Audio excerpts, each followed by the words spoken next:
Hi எல்லோருக்கும் வணக்கம். Big Boss season 8 Tamil வீடியோவில் நம்ம அன்பின் சிகரம் ரஞ்சித் அவர்களுடைய முகத்திரை கொஞ்சம் கொஞ்சமாக கிளிய தொடங்கியிருக்கு அப்படிங்கிறது எத்தனை பேர் நோட் பண்ணீங்க?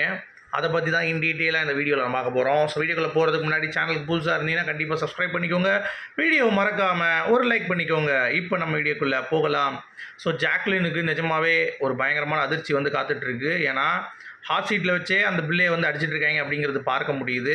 ஸோ அவங்க ஒரு பக்கம் அடித்தாலும் இந்த அன்பின் சிகரமான நம்ம ரஞ்சித் சார் அவர்கள் சௌந்தர்யாவும் சரி ஜாக்லினும் சரி ஒரு கேவலமான ஒரு கருத்தை வைத்து அட்டாக் பண்ணியிருக்கிறார் அப்படிங்கிறது எத்தனை பேருக்கு தெரியும் அப்படிங்கிறது தெரியல. சௌந்தர்யாவோட நம்ம விஜய் சேதுபதி அவர்கள் ஓப்பன் பண்ணி விட்டார். மூஞ்சி வந்து தைச்சிருவேன் அப்படின்ற மாதிரி ஒரு கோவம் வந்துச்சு, நாக்கல் நல்லா மடித்து கட்டி மூஞ்சை தைச்சிருவேன் அப்படின்ற மாதிரி சௌந்தர்யாவை சொல்லிவிட்டு அப்புறம் வந்து நேரில் பார்த்தோன்னே கண்ணே மணியே முத்தே தங்கம் நல்லா இருக்கியா சிங்கம் என் தங்கம் அப்படின்ற மாதிரி வந்து உருட்ட வேண்டியது.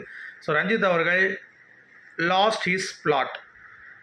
நான் என்ன நினச்சேன்னா ஒரு 50 நாளுக்கு அப்புறம் ரஞ்சித் அவர்களுடைய ப்ளே அப்படிங்கிறது வேறு லெவலில் இருக்கும் அப்படிங்கிற மாதிரி நான்லாம் நினச்சிருந்தேன். ஆனால் அதெல்லாம் வந்து தவிடுபொடி ஆக்கிட்டார் அன்னைக்கு. அதாவது மிட் நைட் பிரியாணி கேங் வந்து பிரியாணி சாப்பிடுவதற்காக வெயிட் பண்ணிகிட்டு இருக்கும்போது ரஞ்சித் வந்து முரட்டுத்தனமாக முழிச்சிட்டு இருந்தார். உடனே எல்லாம் பார்த்துட்டு ஐயோ இதுமாரி நம்ம பிரியாணி பண்ணால் வேலைக்கு ஆகாதுன்னு சொல்லிட்டு அப்படியே உட்காந்துருந்தாங்களே. அந்த டைமில் ஒரு டிஸ்கஷன் போகுது.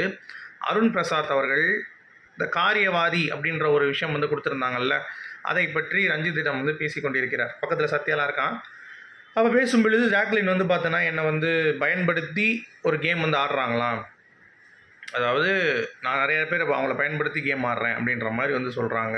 அதனால தான் எனக்கு வந்து காரியவாதி அப்படின்ற ஒரு டைட்டில் வந்து கொடுத்தாங்க அப்படின்ற மாதிரி அருண் பிரசாத் அவர்கள் ரஞ்சித்திடம் வந்து சொல்லும் பொழுது ரஞ்சித் வந்து பார்த்தீங்கன்னா ஏற்கனவே ஜாக்லின் மேலே காண்டில் இருந்தார். அவங்களுக்கு தெரியும் இந்த முகத்திரை காட்டாமல் மடித்து வச்சுருக்கேன், நடிச்சு வச்சுருக்கேன், கூண்டுக்குள்ளே வந்து கிளி இருக்குது, கூண்டு உள்ளே வந்து கிளி இருக்குது அப்படின்ற மாதிரிலாம் வந்து பார்த்தீங்கன்னா பேசியிருந்தார்.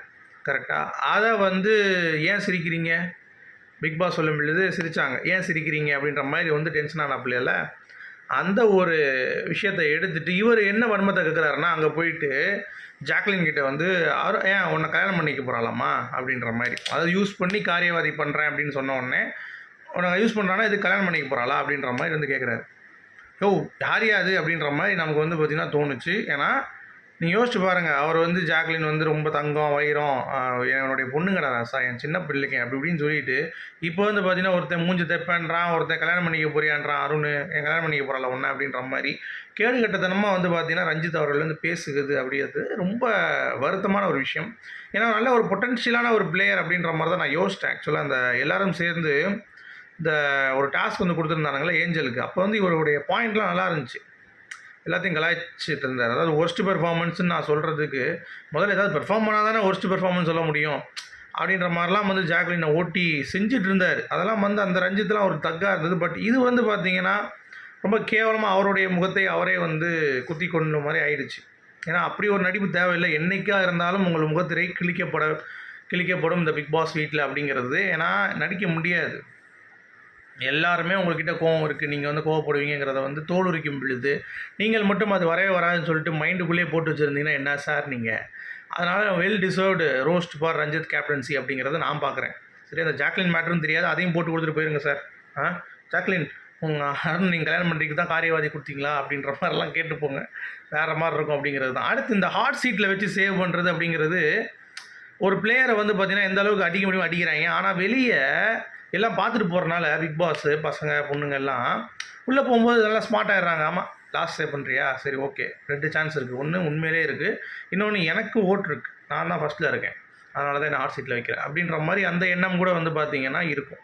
ஏன்னா முத்துக்கு போனாட்டம் வச்சாங்க, இன்றைக்கி ஜாக்லின் வச்சுருக்காங்க. நீங்கள் பார்த்தீங்கன்னா ஆர்டர் படி பார்த்தீங்கன்னா 1 அருண், 2 பவித்ரா, 3 அன்சிதா, சரியா, 4 வந்து பார்த்திங்கன்னா இன்னொரு யாரோ ஒன்று, அப்புறம் 4 அன்சிதா 3 அன்சிதான்னு தெரில, 3 சௌந்தர்யா, 4 அன்சிதா, சரியா, 5வது வந்து ராயன், 6வது ஜாக்லின், அப்புறம் 7 8 வர்ஷிகா விசாலை தூக்கிட்டாங்க, தர்ஷிகா தூக்கிட்டாங்க.